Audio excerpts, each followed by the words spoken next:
নমস্কার, কথায় গল্পে অভিজিতের সাথে আপনাদের আরও একবার স্বাগত। আজকে আমার জীবনের যে অভিজ্ঞতা আমি আপনাদের সাথে ভাগ করে নেব, ঘটনাটি পাটনার। যে বাড়িতে ভাড়া থাকতাম সেই বাড়িতে একটি রাতের ঘটনা। সপ্তাহ শেষে শনিবার অফিস ফেরতা 3 বন্ধু মিলে প্ল্যান করলাম ডিনার করে বাড়ি ফিরব। যথারীতি কাজ শেষ করে ডিনার করে যখন বাড়ি এলাম, রাত তখন প্রায় 1টা। সারাদিনে অফিসের কাজ শরীরটাকে যেন ক্লান্তিতে দুমড়ে মুচড়ে দিয়েছিল। খুব ক্লান্ত লাগছিল। চটপট করে ঘরে ঢুকে হাত মুখ ধুয়ে আলো নিভিয়ে শুয়ে পড়লাম। চোখে ঘুম ছিল, ঘুমিয়েও পড়লাম। কতক্ষণ ঘুমিয়েছিলাম ঠিক জানি না। হঠাৎ কলিং বেলের আওয়াজে ঘুমটা ভেঙে গেল। এত রাতে আবার কে? বিরক্তি সহকারেই মনে করছিলাম। উঠলাম না, ভাবলাম যদি সত্যি কেউ এসে থাকে খুব দরকারে, আবার ডাকবে। আবার কিছুক্ষণ বাদে কলিং বেল বাজলো। মনের মধ্যে অজস্র বিরক্তি ক্লান্তি নিয়ে উঠে আইহোল দিয়ে দেখলাম, না, কেউ তো কোথাও নেই। তাহলে কি ভুল শুনলাম?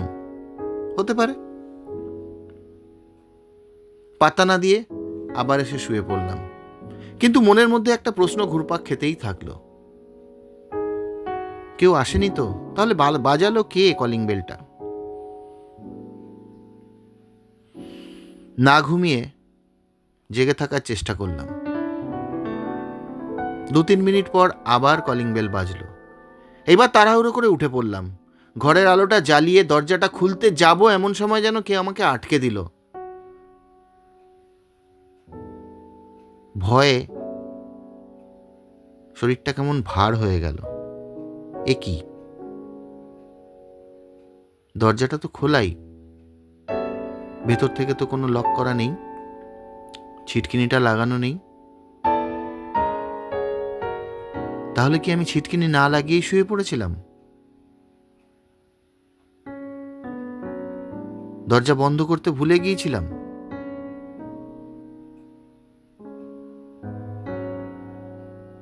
আইহোল দিয়ে আবার বাইরে দেখলাম।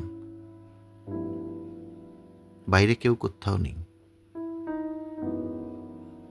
দরজাটা লাগালাম, ভেতর থেকে বন্ধ করে বিছানার ওপর এসে বসলাম।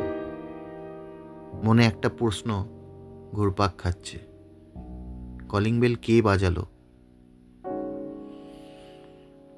কোনো অলৌকিক শক্তি?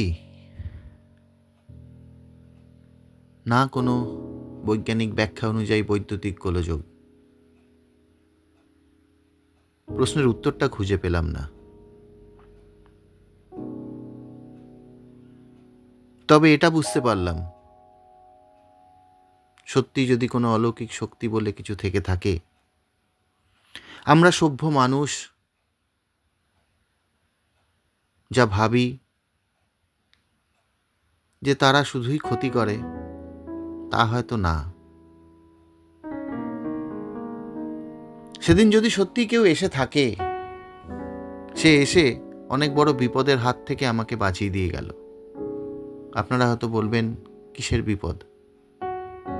সারা রাত দরজা খুলে যদি ঘুমিয়ে পড়তাম, কোনো অসাধু মানুষ ঘরে ঢুকে আমার অনেক বড় ক্ষতি করতে পারত। কিন্তু কলিং বেলটা বাজিয়ে সে আমাকে সেই বিপদের হাত থেকে রক্ষা করে দিয়ে গেল। সে কে আমি জানি না, কেনই বা এসেছিল, কেনই বা আমায় রক্ষা করলো তাও জানি না। শুধু তাকে ধন্যবাদ জানাই সেদিন সেই বিপদের হাত থেকে আমাকে রক্ষা করার জন্য।